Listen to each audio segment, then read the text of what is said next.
આંગણવાડી કાર્યકર બહેનોની વ્યથા વધતું જતું ઓનલાઈન કામ અને નજીવું વેતન।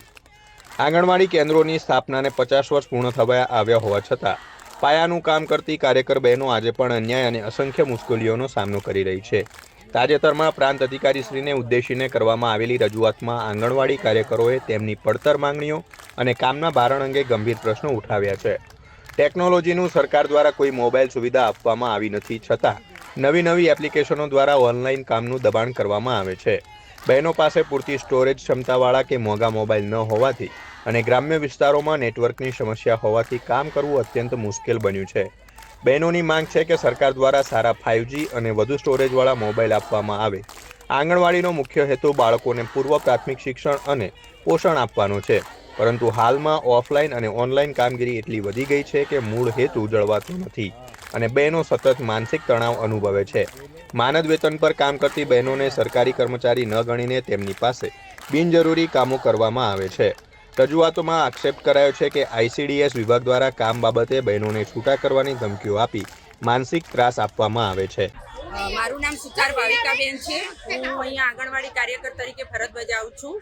મારો કહેવાનો આશય જ છે મુખ્ય કે આંગણવાડીની જે શરૂઆત થઈ હતી બરાબર, એનો મુખ્ય આશય એ હતો કે બાળકોને કુપોષિતમાંથી તમે બહાર કાઢો, પણ અત્યારે કુપોષિત અમે બની ગયા છીએ। બાળકો પર પૂરતું ધ્યાન આપી શકતા નથી બરાબર, અને આંગણવાડીના બાળકો અમારાથી જે અમે પૂર્વ પ્રાથમિક શિક્ષણ આપ્યું છે એનાથી વંચિત રહી ગયા છે। અત્યારે મોબાઈલો અમને આપ્યા નથી અને મોબાઈલમાં કામગીરી એટલી બધી વધી ગઈ છે કે નવા એપ્લિકેશનો દ્વારા અમે બાળકોને પૂરતું એના ઉપર ધ્યાન આપી શકતા નથી અને રોજ નવા એપ્લિકેશનોમાં એવીટી ભરવી, આ ના છે, કેટલાય એપ્લિકેશનો, શું કરવું ના કરવું ખબર નથી પડતી। વાલીઓ જ્યારે બાળકોને મૂકવા આવે ત્યારે એ લોકો એવું જ કહે છે કે તમે બાળકોને ભણાવો છો કે મોબાઈલો જુઓ છો, તો અમારે વાલીઓને કેવી રીતે સમજાવવા?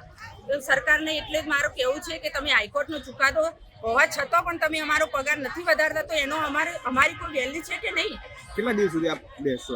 અચોક્કસ હડતાલ ઉપર અમે રહેવાના છીએ।